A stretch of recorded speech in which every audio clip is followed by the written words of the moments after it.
Welcome back to Battle of the Bay. We're here talking about our Invertebrate Conference and some of the matchups we have for this week. Be sure to place your votes and see who comes out on top for the Invertebrate Conference of Battle of the Bay. And we'll get into some better matchups as we move along in this great, epic competition.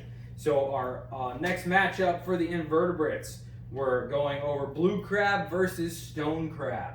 What a matchup. Both delicious. Both delicious. Everybody loves these guys.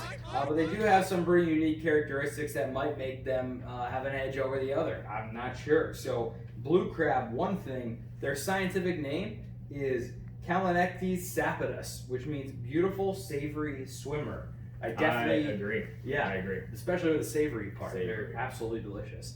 And they do swim. They're a swimming crab. They have specialized legs, swimmerettes. Yes. Oh, look at that. Swimmerettes, they help them swim around, very useful. But they're going up against stone crab. You got to remember, this guy is pretty powerful. And he's got a couple of cool things. For one, they're right-handed. Old crabs might have half of their body weight in their claws, which is why they're so great for eating. I mean, and also tasty. Very tasty. So really cool. And Everglades City, right down the street from here, is the stone crab capital of the world. So some really cool facts here to know about the stone crab. Blue crab, stone crab matchup is going to be a good one, I'd say. Our next matchup are actually two small, pretty regular critters of the estuary. We have the Tulip snail and the crown conch. Again, that's conch with an N. Very small, 4 or 5 inches long, usually about on average. Both are aggressive carnivores, so that's going to be pretty interesting. Even though they are a snail, people don't think of snails as carnivores and eating other things. Pretty common species that we have out there too as well. So that'll be interesting to see who kind of wins like the smaller snail category. Yeah, agreed.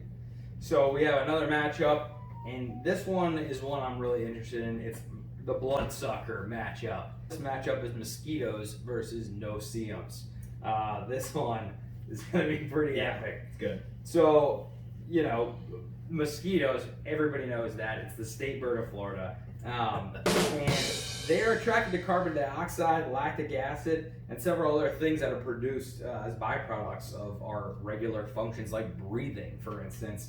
And we have heard that they're more attracted to beer drinkers. Just like my momentum beer that I have right here. I also have some Momentum beer in my mug here, and this is a mug from Lowbrow Pizza and Beer, which serves locally crafted beer. Join the Lowbrow Mug Club. It's definitely worth it. Love it. Because I like beer, I'm actually going to move on to whiskey, so continue, please. Very nice. Okay, so they're attracted to beer drinkers. Females need blood for laying eggs. That's where they get their energy. So the female mosquitoes are bloodsuckers, which I think a lot of us already understand. But that is what they do. They do that for energy. Those Noseeums are pretty tiny, right? They very are tiny. 1/16 of an inch. Oh, very small. Which is why you can't see them, right? They're little tiny, super. I mean, you can still sort of see them.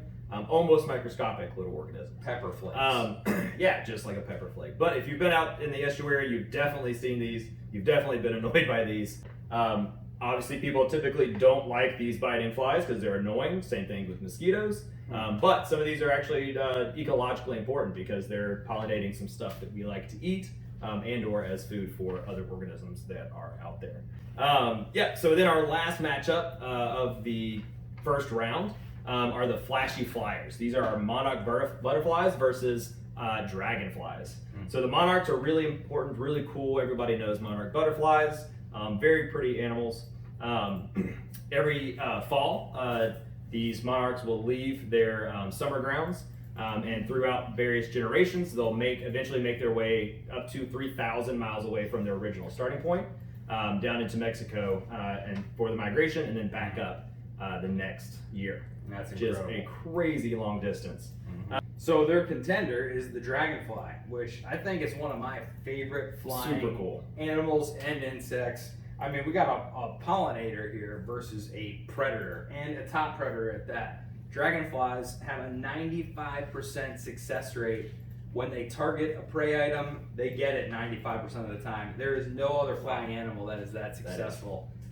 Modern species have a wingspan of about 2 to 5 inches, but ancient species, the fossil records can be up to 2 feet, so that's pretty impressive. Imagine a 2-foot dragonfly hanging around. So that's a great matchup. We got lots of great matchup for the invertebrates. We talked about the vertebrates already. We got 2 great divisions. Make sure to cast your votes. Cast your votes now. We got lots of good matchups, and it's up to you to decide who will make it on to the next round.